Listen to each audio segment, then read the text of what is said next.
और इतिहास का निर्माण भी करते हैं। अर्जन सिंह जी उनमें से एक थे। 1965 में पाकिस्तान के खिलाफ युद्ध में जो उनकी भूमिका रही है उससे हम सब अच्छी तरह परिचित हैं।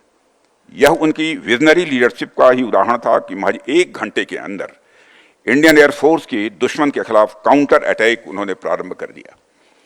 इस महत्वपूर्ण युद्ध में उनकी इनक्रेडिबल लीडरशिप और विशिष्ट सेवा के लिए अर्जन सिंह को भारत के दूसरे सर्वोच्च नागरिक सम्मान पद्म विभूषण से सम्मानित किया गया। बाद में 1966 में चीफ ऑफ एयर स्टाफ से प्रमोट कर उन्हें एयर चीफ मार्शल बनाया गया और अर्जन सिंह जी भारतीय वायुसेना के इतिहास में इस प्रतिष्ठित पद पर प्रमोट होने वाले पहले अफसर बने। साथियों, वैसे तो उनके बारे में जितना कुछ कहा जाए मैं मानता हूं कि वह कम है।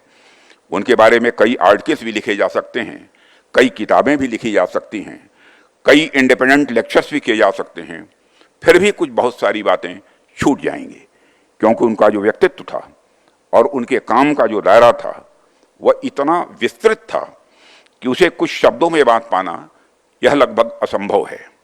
आज भी भारतीय वायुसेना पर उनकी छाप हमें स्पष्ट रूप से देखने को मिलती है और यह बात भी एक हद तक सही है कि जब भी कोई संस्था सफलता की ओर अपने कदम बढ़ाती है तो उसमें उसके फाउंडिंग फादर्स के विजन का बहुत ही इम्पॉर्टेंट रोल होता है।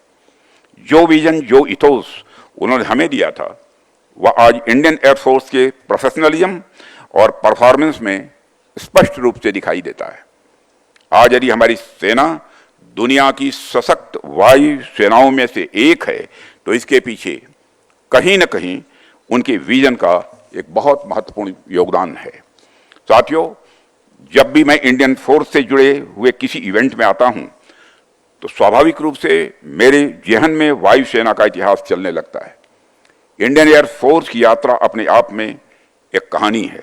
कहानी नहीं बल्कि मैं कहूंगा कि यह इपिक है, एक एस्पायरिंग इपिक, एक इंस्पिरेशनल इपिक और एक ट्रांसफॉर्मेशनल इपिक जो सिर्फ आसमान में उड़ान भरने की नहीं बल्कि राष्ट्र की सुरक्षा के सपनों को हकीकत में बदलने की यह एक गाथा है।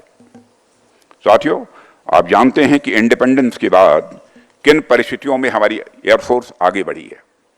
कितने कम रिसोर्सेस के साथ हमने एक नई शुरुआत भी की है।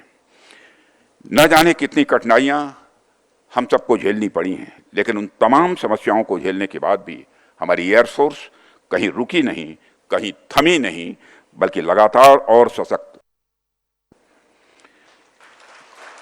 इसमें नए नए मजबूत विंग्स जुड़ते गए। 1965 की जंग हो या 1975 की जंग हो, गोवा लिबरेशन ऑपरेशन या फिर 1999 की कारगिल वार हो। பிளே ஸ்டோர் மற்றும் ஆப் ஸ்டோரில் இருந்து பாலிமர் செயலியை QR கோடு மூலம் பதிவிறக்கம் செய்யுங்கள். செய்திகளை உடனுக்குடன் பெறுங்கள்.